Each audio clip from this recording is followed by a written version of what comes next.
سنعرض لكم قصة القائد الإسلامي الناصر صلاح الدين ضد فرسان الهيكل الصليبيين.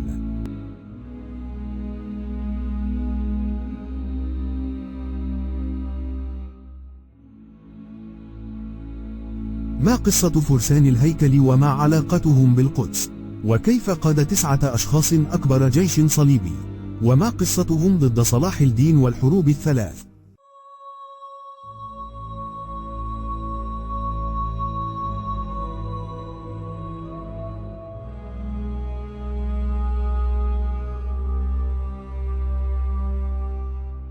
سنعود بكم بالزمن انطلاقا من سقوط القدس إلى غاية استرجاعها بعد معركة حطين.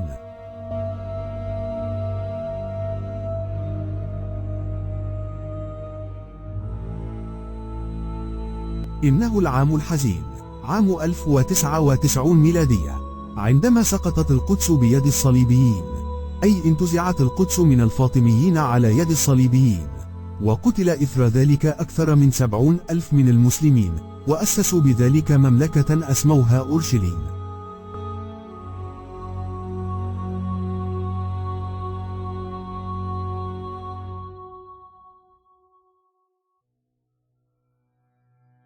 عام 1118 ميلادية، سافر إلى القدس 9 فرسان صليبيين، وجميعهم من سلالة يهودية، كان على رأسهم هوغ دي باين وأندريه دي مونتبارد. التقوا بالملك بالتن الثاني، الأخ الأصغر لأول ملوك أورشليم، ملوك القدس الصليبيين. وأسفر عن هذا اللقاء تأسيس منظمة فرسان الهيكل، وسموا أنفسهم الجنود الفقراء من أتباع المسيح وهيكل سليمان.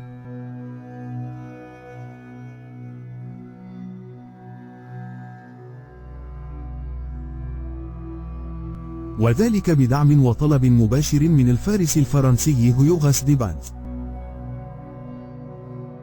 كان الهدف المعلن عن المنظمة هو حراسة طريق الحج المسيحية من سواحل يافا إلى أورشليم،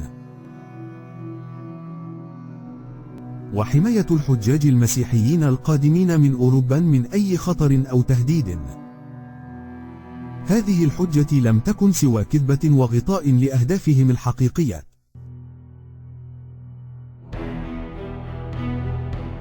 فما هو الهدف الخفي والحقيقي وراء قدومهم؟ خلال الأعوام الأولى لم تقم منظمة فرسان الهيكل بأي شيء له علاقة بالمهمة التي ادعوا أنهم جاءوا من أجلها من حراسة وتأمين.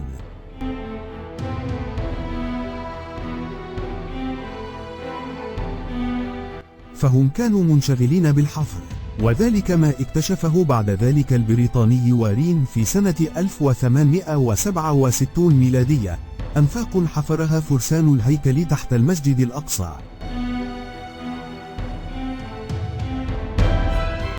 وفيها بعض آثارهم من ترس وصلبانة. لقد كان هدف فرسان الهيكل ومهمتهم الرئيسية هي البحث عن الكنوز والكتب من عهد سليمان عليه السلام.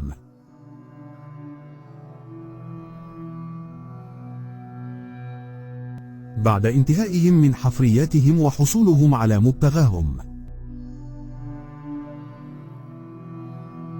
عاد فرسان الهيكل إلى فرنسا سنة 1129 ميلادية. ثم رحل الأستاذ الأعظم لهم هوغ دي باين ومعه دي مونتبارد إلى إنجلترا ثم اسكتلندا.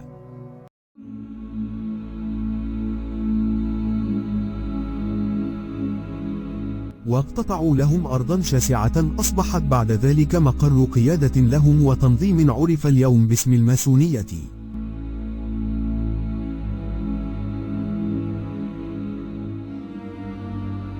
في عام 1170 ميلادية، أصبحت المنظمة الماسونية هي الأولى في مملكة القدس رغم أعدادهم القليلة.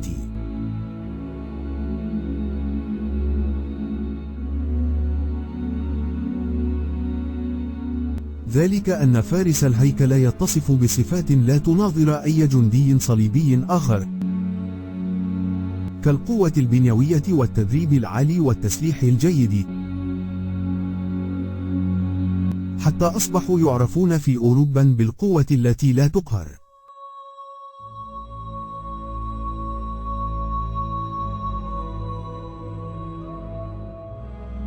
بعد نهاية الدولة الفاطمية قام صلاح الدين الأيوبي رحمه الله بجمع شتات وشمل المسلمين تحت راية واحدة، راية الإسلام.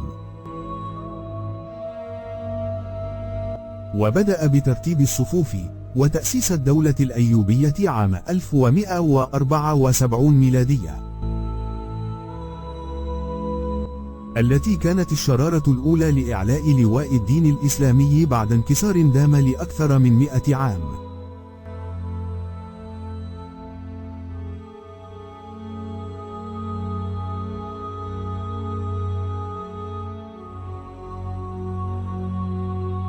والحقيقة التي غابت في زماننا ولم تعد تدرس اليوم أن فرسان الهيكل كانت القوة التي قد حاربها صلاح الدين الأيوبي رحمه الله على مدار عشرات السنين في بيت المقدس.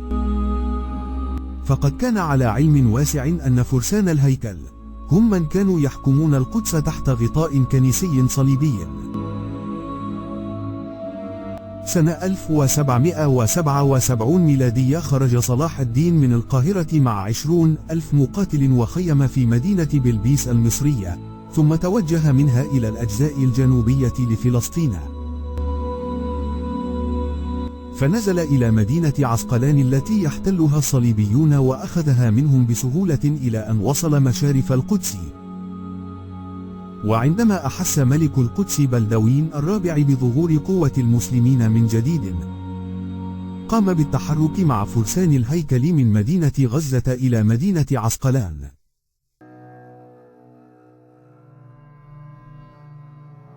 علم صلاح الدين الأيوبي بذلك فأخذ بعضا من جنوده فقط وتقدم بهم نحو مدينة الرملة، من أكبر المدن الفلسطينية في ذلك الزمن. وبينما هم فيها اعترضهم نهر تل الصافية، فتفرقوا يبحثون عن مكان يصلح لعبورهم.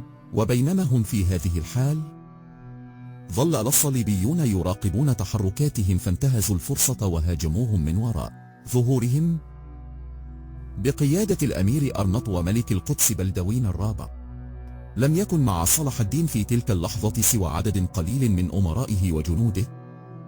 وكانت معركة الرملة عام 1177 من أكثر المعارك المدهشة، عندما تمكن الفرسان البالغ عددهم نحو 500 فارس بإلحاق خسائر فادحة في جيش صلاح الدين الأيوبي.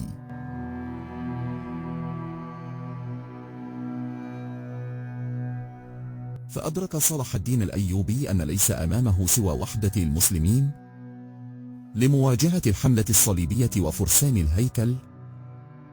وبالفعل جهز جيشه وحاول تفادي الأخطاء السابقة، حتى جاء موعد معركة حطين عام 1187 الحاسمة، التي خسر فيها الصليبيون شر هزيمة وأعاد المسلمون القدس. وكانت هذه الهزيمة هي بداية للنهاية لفرسان الهيكل. ومع ذلك، ورغم هزيمتهم الكبيرة في معركة حطين، كان لهم الدور الأكبر في حصار عكا تحت قيادة ريتشارد قلب الأسد في عام 1191 حتى سقطت المدينة بيدهم، ليكملوا بعدها رحلتهم إلى القدس ليستعيدوها من صلاح الدين، ولكنهم لم يستطيعوا ذلك. والفضل الأكبر يعود إلى الناصر صلاح الدين الذي كسر أكثر التنظيمات العسكرية سرية ونفوذا في العالم.